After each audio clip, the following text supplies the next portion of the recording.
I mean, I didn't really want to have to do this video, innit? But yeah, we need to speak about Mo Salah and his comments. I've got the video up and I'm going to show you guys in a minute.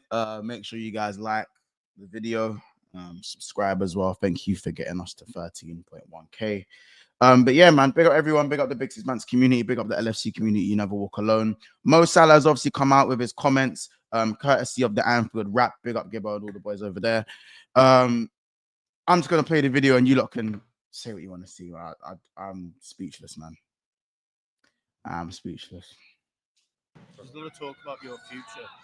What's the latest you can tell us on that? Well, we're almost in December. I haven't received any offer to stay yet in the club, so probably I'm more out than in. So, would you like to stay there? Well, you know, I've been in the club for many years. No club like this, but in the end, it's not in my hand. So, as I said before, it's December, so I haven't received anything yet about my future. So it feels like the fans would love you to stay, though, given the reaction today. I love the fans. The fans love me, but in the end, it's not in my hand; it's the fans' hand. So, yeah, let's wait and see. How do you feel about the fact there hasn't been an offer? Then does that disappoint you? Of course, yeah.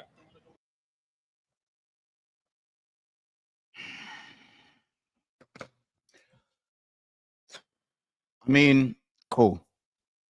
There's a lot of ways you can look at this. There's loads of different ways you can look at this. Way number one is that, you know, just because a contract hasn't been offered, that doesn't mean talks aren't being held. We'll say that. Let's start off with the positive. As we said, if just because a contract hasn't been offered, that doesn't mean talks aren't being held. It could be where Salah wants to stay, the club want him to stay, but we're trying to figure out a common ground between both parties, and that is when we could put, you know, an offer forward, and then it's up to the player to see if he wants to sign or not. It's not like a contract's been put on the table and Mo has rejected it. That is a different situation. That is a more dire situation for Liverpool in terms of losing Mo Salah. If Liverpool put a contract on the table and he says no, that's a big issue. But that is not the case right now. The two parties are still trying to find a common ground where we can meet without destroying the club's structure, while at the same time respecting the player and what they bring to the club. So that's that way of looking about it. I do think Mo Salah, this is a very savvy type of thing. I think it was very kind of smart.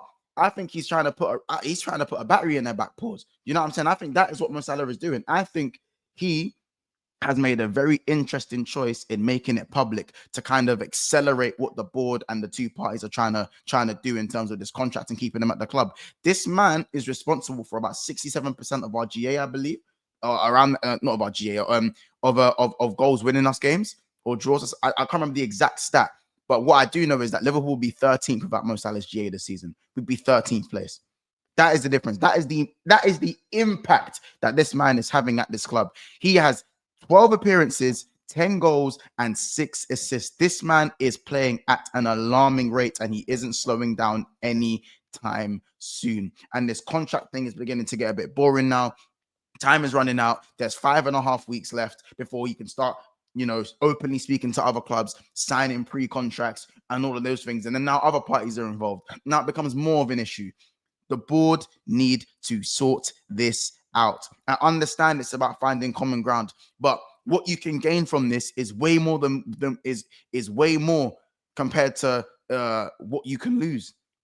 What we could lose at the end of the season, of course, is dire, but I feel like we can prevent these things. Like if we're talking from a money perspective, just from a money perspective alone, yeah, the money you get from winning majors, the money you get from the money you compared to the money you lose from, you know, wages, because clearly this is mostly about wages and length of contract. You recoup all that money anyway.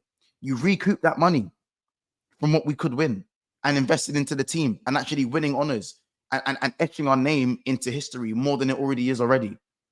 Now, I think that's more of a sacrifice or a risk to take for the sake of a couple millions, a couple of amount of millions, 10 million, a 20 million contract over what? And remember, this is over 2 years. You're not fronting 10 million up front. This is over 2 years.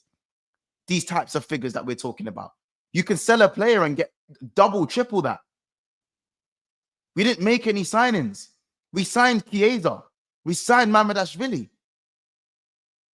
So the money is there. If the money is there, then the structure shouldn't be a massive issue for this club. It shouldn't be. It shouldn't be. If we sign 4, 5, 6, 7 players, and then that means the Liverpool hierarchy have made it clear these contracts are not getting renewed. This is a new era. This is a new time for Slot to build his own team. No one was signed. So where's the money gone? What's taking so long? Lightning has struck twice for us, where Man City are in the mud and Arsenal have been in the mud as well. Not as much as City, but in the mud as well. Pounce at these opportunities. We should have retained the Premier League in 2021. But what did we do? We didn't replace Lovren, and they bought us Nat Phillips, recalled Reece Williams, and went and got Ozan Kabak in January. Unforgivable.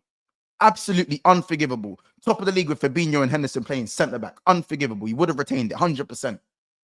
Absolutely unforgivable. Do not repeat this process. Do not repeat this process again. We're past the point of signings right now. We know the squad is good enough.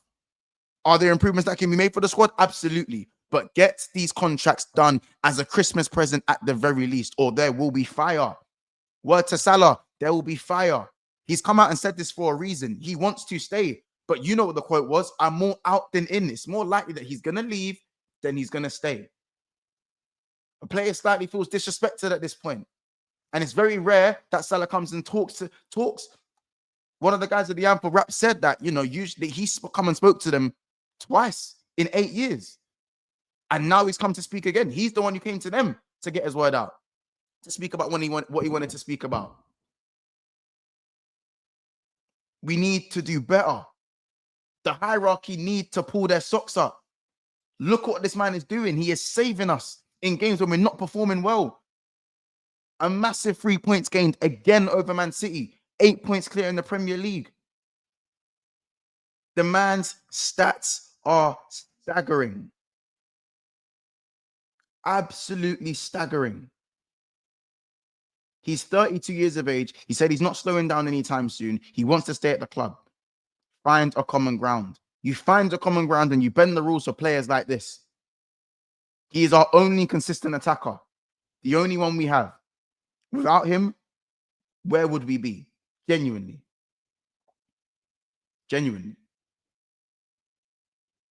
This will be one of the most biggest flops in football. This will be one of the biggest flops in football to know that this man wasn't given at least a 2-year extension. Just an extension. We're not asking for 5 years. I don't even think he's asking for 5 years. A 2-year contract with a year to extend. Give him 100k extra. It's not that deep. It's really not that deep. This board will have blood on their hands, and I will not forgive the likes of Richard Hughes. I will not forgive the likes of Michael Edwards. It's unforgivable. Absolutely unforgivable. Let me know in the comments what you think of Salah's comments. It's bittersweet, isn't it? You can tell he wants to stay, but if the player's being disrespected, you can see he's being pushed the other way, and situations like this can really turn out to go the other way. And I'm just glad that he manages to hold his professionalism. You can see he even pointed to Van Dijk. Van Dijk's in the same situation. He just didn't speak about it. They've been offered nothing. Again, that doesn't mean that talks aren't going on, but we just have to see. Listen, I'm going to leave it there, man. I'm not going to rant about this too much in it because I just want to be happy that we're top of the league and we're doing very well. Listen, we're going to have the Liverpool therapy show where we're going to speak about this in more depth tonight, but I just thought I'd get this video out so you can watch it, man. Listen, you never walk alone. If you made it this far, make sure you do like and subscribe. Let me know in the comments what you think about Salah's words, and we'll speak soon, man. We'll speak soon.